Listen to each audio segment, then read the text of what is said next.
Keegan Zipper, and as far as I know, it's 2004. And I'm sure that won't make anything difficult to understand or confusing for me, so let's not address it. The coronavirus, whatever that is, claimed another victim this week, and it does not appear to be stopping anytime soon. The virus is centered in China at the moment, but it's causing people around the world to take caution around those leaving or returning from China. The problem is getting so bad that if you walk down the street and cough, people run the opposite direction, and then your local campus security will put you in quarantine for 2 weeks, only to find out it was just AIDS. Phew. This raises some questions, though. Are there any current treatments for the virus? Do I have the coronavirus? And what will the government do now?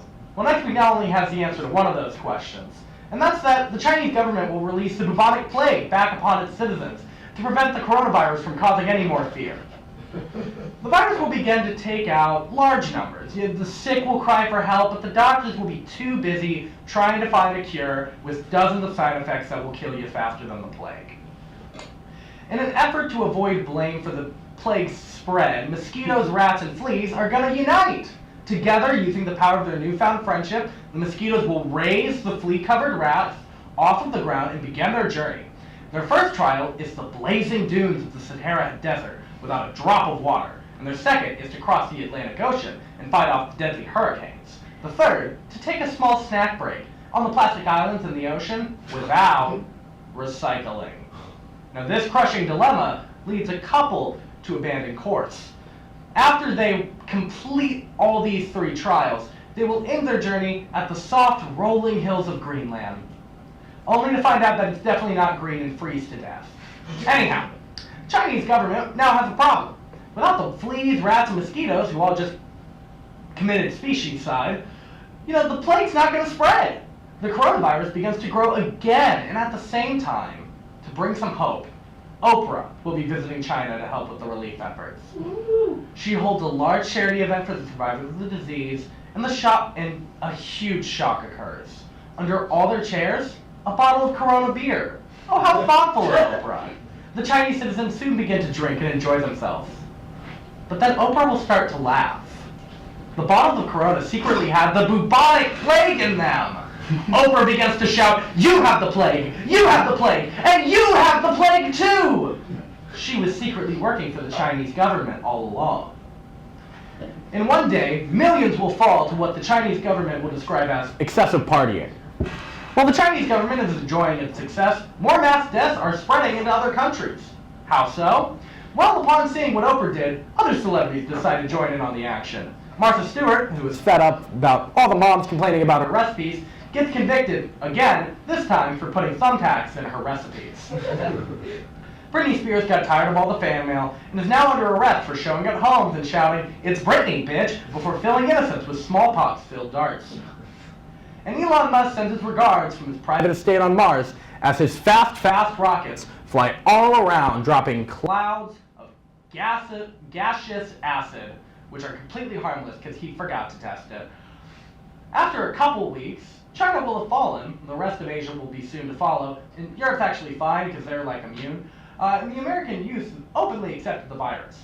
Australia's still on fire, and a couple other countries around the world will be affected soon. But hey, that one virus was completely forgotten about, so yeah, I guess the plan worked. Well, except for one thing. The fleas, the rats, and the mosquitoes mentioned before are all in fact still alive. Going to Greenland was actually just a scam. They are actually in Iceland, enjoying the weather and swarming people out of their homes. I guess at the end of the day, the real winners are those we considered pests all along the way. And Europe, as we mentioned before, they seem fine. All of that story made little sense to me, except for the Oprah reference. I got that one. Hey, have you guys heard of this new restaurant? Okay, it's pretty neat. It's called Chipotle. It's kind of like Subway. Love that Jared guy, right? So funny. But for burritos. So Chipotle was in the news this week for violating child labor laws, which is wrong, I guess. Listen, this is America. If kids want to help boost the economy, they should have full rights to do it. Even if that is just making burritos that make my stomach sound like what happens to my car after I accidentally put diesel in it. Again. Anyway, since Chipotle had to go off had to let go of all their child workers, a lot of kids are now out of work and probably hungry. At first, they simply tried to get new jobs in order to supplement their income. They made LinkedIn profiles, submitted resumes, and even dressed up for interviews.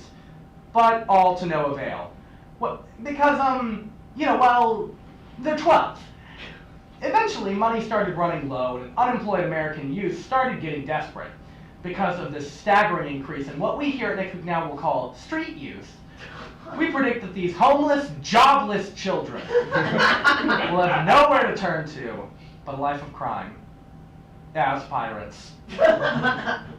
What? Do you expect them to become regular criminals?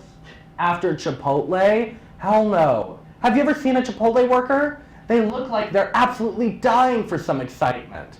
So, first these kids, they start off small, pillaging the occasional local village, but soon they realize the potential of the big blue sea. The children opt to become swashbuckling pirates and take their dreams of riches all across the ocean, attacking anyone and anything that gets in their way. Now, you can't just half-ass piracy. That's how you end up with an illegally downloaded copy of Parasite with no subtitles. If you're going to become a pirate, you have to commit all the way, and that's exactly what these kids are going to do.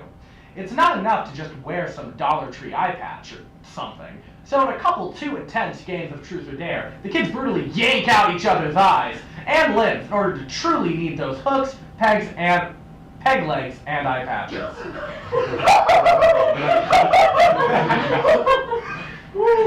They give each other new, cool pirate names, also, for their alter egos. Now, because unfortunately, classic pirate names are, 1, taken, and 2, don't really work for the little kids. Blackbeard, for example, doesn't work because none of the children have beards, except for this 13-year-old named Henry. It's like a single chin hair, though, and he prefers to be called Captain Softbottom. Well, let's see, Softbottom and his gang use their skills to attack enemies in battle. Nothing will be able to stop the New Age pirates, even the Coast Guard, who were already forced to walk the plank on 4 separate occasions. The first involved a lot of dancing and screaming, "You're not really the military," while being pushed with broken shovels into a shark-filled sea. So along with the pleasures of thievery and treasure chests full of gold coins, pirates are given an unsettling amount of freedom. No parents, no problem, right? Wrong. With no adults around to remind the pirate kids about their daily dental hygiene, or any hygiene for that matter, all the kids eventually get scurvy and die. But they died rich, and hey, that's all that really matters. So this cautionary tale will be told for years to come during all employee training sessions at Chipotle, worldwide, while the parents of the said dead kids file a class action lawsuit against them. More on that later. Wow, what a really inspirational story of independence, just like the American Revolution. And those founding fathers are so cool. What if they made a musical of that? Never mind. Speaking of musicals, movies! It's the Oscars soon, so let's see how UT students would handle feeling accomplished for once.